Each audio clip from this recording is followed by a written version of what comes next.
We've done it. It has happened. We have now made it to the year 451 AD. At this point, I am surprised if there are still any of you out there who have not subscribed. Are you sure you don't want to join the community? Come on, please do. In Armenia, Vardan Mamikonian is celebrated as a national hero, and in Azerbaijan he is regarded as a villain. This really makes me wonder how his story went from being a heroic one to a villainous one. Did he do something that would make someone hate him that much? Well, let's find out. Welcome to my channel. Vardan Mamikonian was born around the year 387 AD into the prominent Armenian Mamikonian noble family. His father's name was Musheg, and his grandfather was a famous Armenian general named Siavush, who was killed in battle against the Sasanian Persians in 401 BC. And so the Mamikonians had a bone to pick with the Persians. For about a century, Armenia had been a client state of the Sasanian Empire, paying them tribute and owing them military service. But after the death of their king, the Romans took advantage and invaded, installing their own puppet ruler. After this, the Sasanian kings tried to reconquer Armenia, but they were repelled by the Armenian king, but not before the king had to flee to the Roman province of Asia Minor. When the king reached the Roman emperor, he complained that the Romans had stolen his kingdom. But instead of helping him, the Roman emperor threw the king into prison. The king managed to escape, however, and he fled to the mountains of his homeland, where he gathered forces and launched a counterattack against the Romans. As the king advanced through Armenia, more and more of his prisoners joined him, and in total, he raised a rebel army of 20,000 men. He then laid siege to the Roman city of Artaxata, but the Romans counterattacked and forced him to lift the siege. To avoid another defeat, the Armenian king retreated to the mountainous regions of the north, where he fortified himself. The Armenian king was now desperate for help, so he sent an embassy to the Hephthalites, the Alans, and the Khwarezmians, asking them for assistance against the Romans. While waiting for the cavalry, he prepared for the coming war and gathered all the able-bodied men in his domain. But as he looked at his ragtag army, he knew that he needed an experienced commander, and so he called Vardan Mamikonian for help. Upon hearing the king's call, Vardan quickly assembled his troops and marched to meet the king. After they joined forces, the king gave Vardan overall command of the army and asked him to deal with the Roman threat once and for all. Vardan divided his forces into 3 parts and charged the Romans on all sides. With this, the Romans were caught off guard and the pressure was too much for them. They started losing ground, and soon thereafter they were pushed out of Armenia. Once the Romans were pushed back across the border, Vardan pursued them and inflicted heavy casualties on them. With the Romans driven out, peace returned to Armenia, and the king rewarded Vardan with the rank of Sparapet, which literally translates as border prince, but essentially it meant that he was the supreme commander of the armed forces. The grateful king also showered Vardan with gifts, including those of his daughters in marriage. However, despite the victory over the Romans, the situation in Armenia was far from ideal. The Sasanian Empire was gathering yet another army to conquer Armenia. And this time, they were sending their best general, Kavad I, who was no doubt eager to redeem himself after losing against Vardan last time. The king was worried, so he went to Vardan and asked him what he thought they should do. Vardan was confident, however, and he said that he was not afraid of the Persians. "If they come," he said, "we will beat them again." The king replied that he trusted him, but said that he would like him to write a letter to the Roman emperor asking him for aid. "I want to tell him," the king said, "that we are ready to switch sides and join the Romans." The king wanted to do this because he was tired of being sandwiched between 2 great empires and getting crushed by them, and so he hoped that by switching sides he could put himself in a better position.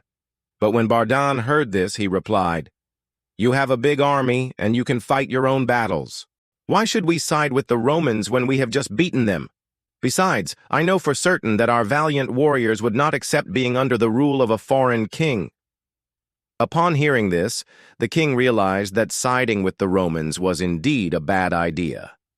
And so he thanked Vardan for his honesty and told him to prepare for the coming war.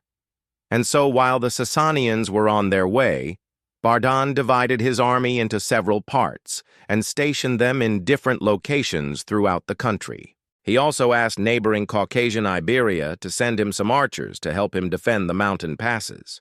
The Sasanian army arrived soon after, and they started marching through the passes into Armenia. But Vardan was ready for them. When the Persians entered the passes, he unleashed his archers and they wreaked havoc on the Sasanian troops. Now that the Sasanian army was weakened, Vardan set up an ambush. He sent his brother Isaric to lure the Persians deeper into the mountains and into a narrow gorge known as Voratan. The gorge was very narrow, only wide enough for 2 horsemen to ride abreast, and on either side of the gorge there were high cliffs. As the Persians rode into the gorge unaware of the trap, the Armenians closed in on them from all sides. They charged the Persians from front and rear and slaughtered them. The rest of the Persians fled to the neighboring city of Artashat, and the Armenians chased after them. They surrounded the city, blockaded it, and starved its inhabitants. Anyone who left the city to forage for food was slain by the Armenians. After the Persians inside the city realized that they had no other choice, they surrendered. Vardan allowed them to keep their lives if they paid a large sum of gold. Then he returned to his camp and left his brother to govern Artashat.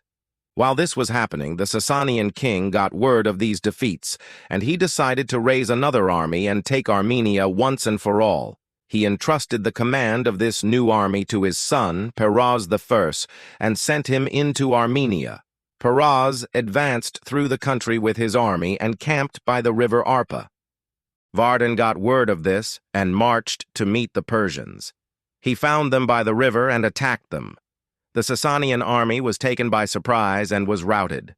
The Sasanians, however, were not willing to give up yet. A few years later, Peroz gathered yet another army and marched into Armenia. Vardan learned of his approach and met him near the town of Varda. Here, the 2 armies clashed in what became known as the Battle of Varda.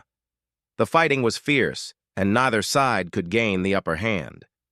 In the end, both commanders died and the survivors retreated to their respective sides. The outcome of the battle was a draw, but the Sasanian army had suffered fewer losses than the Armenians, and so Peroz was eager to finish off Vardan and his army. Peroz advanced into Armenia once more, but before he could attack, he was killed by one of his own soldiers, a man named Vardan Mamikonian. Vardan had been a general in Peroz's army, but after Peroz killed his brother in battle, Vardan turned against him. Now that Peroz was dead, Vardan declared himself king, and Armenia was once again free from Persian rule. So the Sasanian invasions had failed. In fact, they had lost all of their gains in Armenia, and they had lost 3 kings and a crown prince in the process. The Sasanian king was furious, and he demanded that Vardan pay for all the damage. But Vardan refused, saying that the Armenians did not recognize the authority of the Sasanian king. The Sasanian king was outraged, and he started preparing yet another invasion force, but this time he took personal command of the army. He led his forces through Georgia and into Armenia, where he defeated the Armenian king. The king fled to Vardan for protection. When Vardan saw that his king was defeated and helpless, he felt sorry for him. And so he took the king's armor off and dressed him as a commoner, and then he escorted him to safety. When the Sasanian king heard about this, he ordered Vardan to be brought before him. "Why did you take the king's armor off?" he asked. "It was hot and he needed to cool off," Vardan replied. The Sasanian king was unimpressed. He then ordered Vardan to be tortured and put to death. But before Vardan was killed, the Sasanian king offered him a chance at redemption. He told him that if he converted to Zoroastrianism, he would spare his life and allow him to keep his fortune. But Vardan refused. "No," he said, "death is better than serving a foreign master." The king was not impressed by this answer.